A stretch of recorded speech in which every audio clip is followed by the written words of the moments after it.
Message ko sa Pilipino, kabalo mangod ko, alam ko ba how he took his oath seriously. Gihimo niya ang tanan para sa Pilipino. Gusto niya may maayos na buhay ang bawat Pilipino. Gi-make sure niya na ang mga tao maka-avail sa medical assistance when he was president. Gi-make sure niya na before mulanding ang bagyo, naa na siya dito, mag-una na siya dito. Katong sa Marawi, gi-make sure niya mabala ang kagubot. Even sa iyang katigulangon, naningkamot yun siya, katong siya naglingkod na presidente. Miski nakapoy siya, wala mo kabalo na during the time na pandemic, almost failing na iyang health. Pero gusto gito niya mag-cabinet meeting pa rin. He does not care kung magka-COVID siya. He doesn't deserve this kind of treatment. Di na magani, gusto na siya mo trabaho. Di na gusto mo dagan o papolitika. Ang tao lang si pamugos niya. Kinakatila mo sa kind of leadership na iyang gihatag. You may find his mouth very foul. Musulti siya o kuan. Igo naman siya mangisog. I remember that time na giingnan ako ayuhan ng Pasig River. Giingnan ako na siya. Dali naman na pag-isog-isog lang man ka. Maura man na iyaha. Ang isog-isog niya na iresulta. Mayo tayo nag-inabuso na siya during sa iyang presidency. Wala nag-abuso. Walang awat. Ipakubaba siya, miski presidente na siya. Makita niyo mo siya matratong tao. Naluhoy ko kay pagkaon alang nautan ang gusto. Dili na siya materialistic. He doesn't care kung naa siya'y kwarta o wala. He doesn't care kung unsa iya ang isuot. Daan.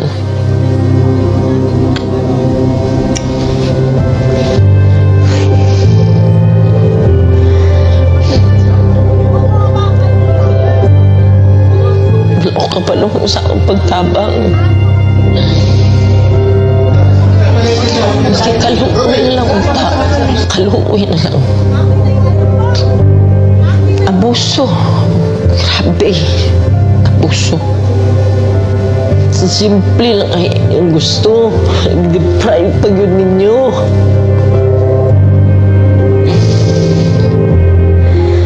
Simple lang kayang gustuhan na. Hindi private, miskin gipatay na unta ni mo siya dito. Kidnap ninyo. May 80 years old na siya. Kabalo mo ko sa iyang health. Wala tanan. Wala gani medisina. Kagikan mi sa Hong Kong. Good for 3 days lang iyang dala. Pati sa nina. Tapi abuso.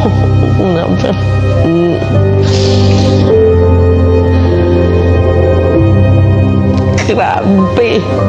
Wala man na siya ni trigger o pusil, maski isa. Wala man na siya gi-usil. Wala man na siya gidunggab. Hina-accusations 9 kabuo. Asa man ang 9. Wala maganin niya magkiti siguro ng 9 na gina-accuse siya. Ako gani, grabe gani, gulong na nilang gibulhot na nila diri sa Pilipinas na iyang natawan. Yung anak pag ginabuhat diri sa mga di ko katulog, dili ko makapuyo sa among sariling balay.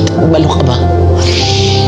First night na ako gikan sa katong pag-abot na mo uguan.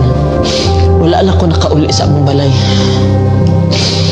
Plano-plano na lang ko asa ko matulog. Nangiyo lang ko. Wala ko kabalungan sa wala ko kabalungan sa Maluin ako kay ultimo pagkaon ana ba? Binisaya lang ang gusto ana. Kung uban naghandong mansyon ka na sa dili. God. Ano lang. Maghangyo ko sa inyo. Di ta mo undang ato di siya bubalik. Ayaw yun mo undang. Di ta mo undang.